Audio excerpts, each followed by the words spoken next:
इंदिरा गांधी स्मृति समिति पक्षर भारतर पूर्वतन प्रधानमंत्री इंदिरा गांधी 108तम जन्म जयंती पालित।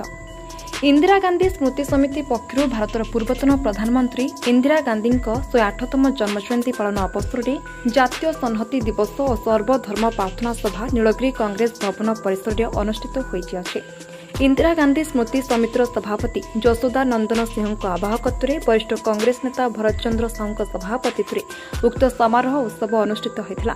इस सभारे महिला कांग्रेस वरिष्ठ नेत्री बासंती सिंह, नीलगिरी नगर कांग्रेस पूर्वतन सभापति उपेन्द्र बेहरा, पूर्वतन सरपंच पीतांबर सिंह, पूर्णचंद्र सिंह, विजय दनक, मधुसूदन पात्र, सुरेन्द्र दास, अश्विनी पात्र, प्रीतिशंकर महापात्र, लिपुन महापात्र, कांग्रेस मीडिया संयोजक प्रफुल्ल महांती, सुधारंजन महापात्र प्रमुख उपस्थित रही इंदिरा गांधी देशपाई करथिबा त्याग और बलिदान विषय आलोचना करथिले। शेषरे वरिष्ठ कांग्रेस नेता मधुसूदन पात्र धन्यवाद अर्पण करथिले। जसोदा नंदन सिंह इंदिरा गांधी स्मृति कमिटीर सभापति बालेश्वर जिला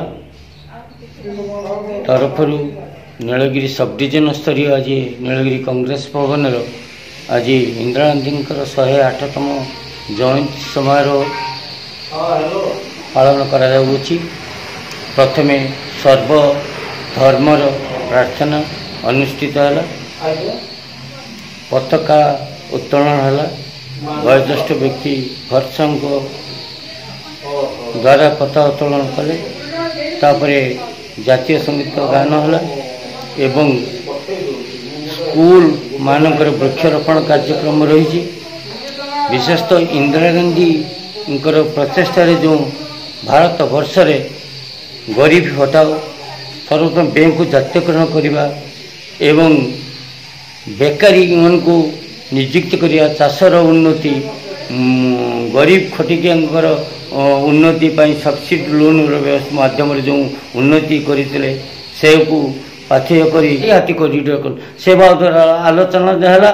आगामी आमर नीलगिरी डाक्तरखाना डाक्तर ना आज निर्वाचन मंडली जते हॉस्पिटल अच्छी डॉक्टर ना, नर्स ना, स्टाफ ना, ये साधारण आज मो ना बासंती सिंह। आज कौन होता कांग्रेस भवन कहले? आज इंदिरा गांधी 108तम जन्म जयंती कौन सब कार्यक्रम थिला? जन्म जयंती अवसर में आमर नीलगिरी केमती उन्नति स्तर को जीव, कांग्रेस केमती आग को जीव, इंदिरा गांधी नेतृत्व में आम समस्ते भली माने महर्षि महिला भली आम आग को उन्नति केमती करवा, कम केमती आग को जीव, कांग्रेस केमती आमर डेभलप हम।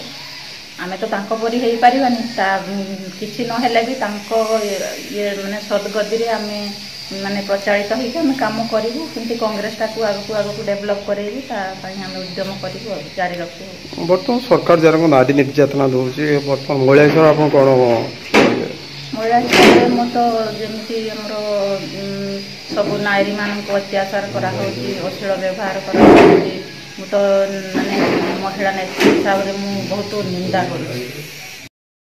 Nilgiri Prafulla Kumar Mahanty report, B news.